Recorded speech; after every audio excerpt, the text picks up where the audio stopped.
They call it a midlife crisis. But what if it's not a crisis? What if it's a call? A call to pause. A call to think. A call to strip off the noise and look into the mirror of your soul. Yes, you. I'm talking to you, that wife, that husband, that mother, that father, you, that sister, you, that brother, you, that career person, you, that business person, or even a religious leader.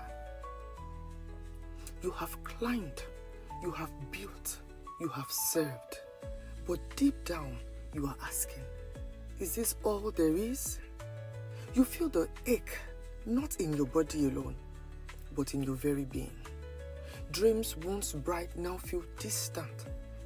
Decisions made now come with questions. Regret taps you on the shoulder, and the future seems like a fog. But hear me, you are not going crazy. You are just at a crossroad.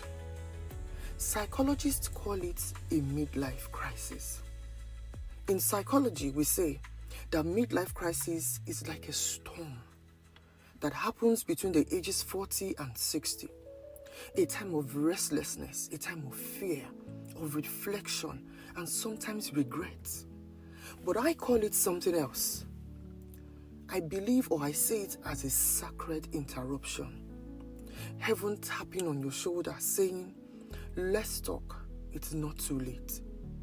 Midlife crises are always triggered by realizations of aging, regrets about unfulfilled dreams, changes in career or in relationships, death of parents, sometimes death of spouse, or even your grown-up children leaving the home.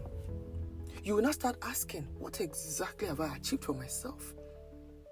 Common symptoms of midlife crisis includes mood swings or depression, sudden career shifts, impulsive behavior or escapism, desire to feel young again. You now begin to ask yourself, where has time gone to? Can I go back in time? But here's the truth. It is not a breakdown. It is a breakthrough waiting to happen. The Bible doesn't use the term midlife crisis. I've not seen it in my Bible. But it powerfully illustrates people who reached a pivot point in midlife.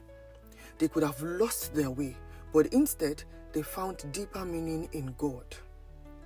A biblical example is Moses. Moses was 80 years old when God called him through the burning bush. I'm sure we remember that story.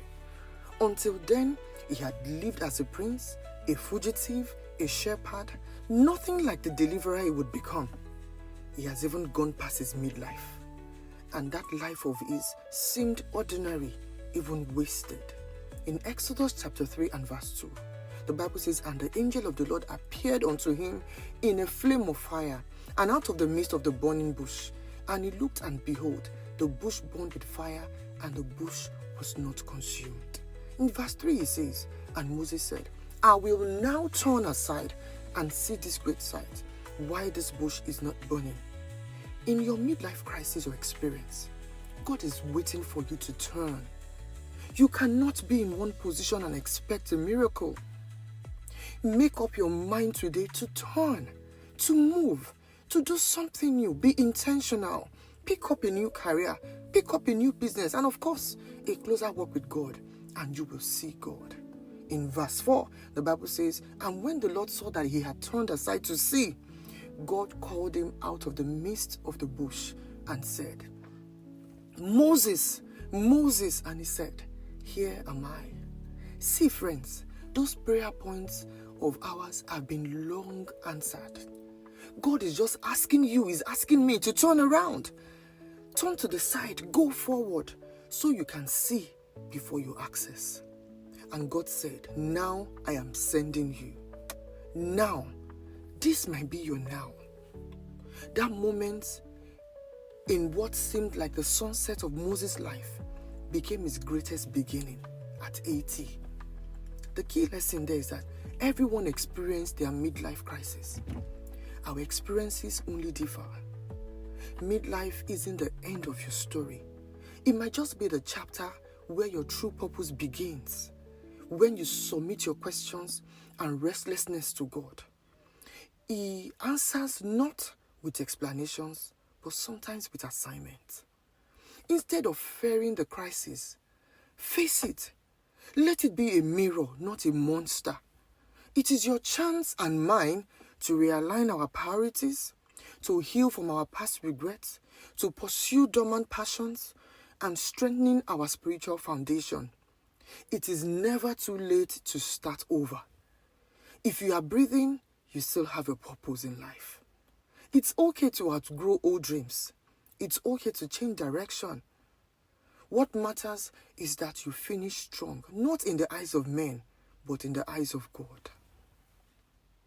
The Bible says, teach us to number our days that we may gain a heart of wisdom. Psalm 90 and verse 12.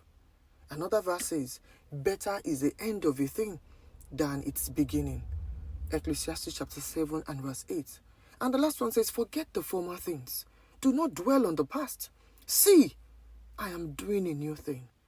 Isaiah 43, 18 to 19. Sometimes it takes a breakdown to have a breakthrough. What the world calls a midlife crisis, heaven may see it as a midlife calling. It is not a time to mourn your past. It is a time to move with purpose into your future. Let your questions push you closer to God, not further from yourself. You are not late. You are not too old. You are not alone. And of course, you are not finished. This is your midlife miracle, your midlife calling, and not a crisis. It's Time Out with Abbie, where we reflect, realign, and rise. God bless you.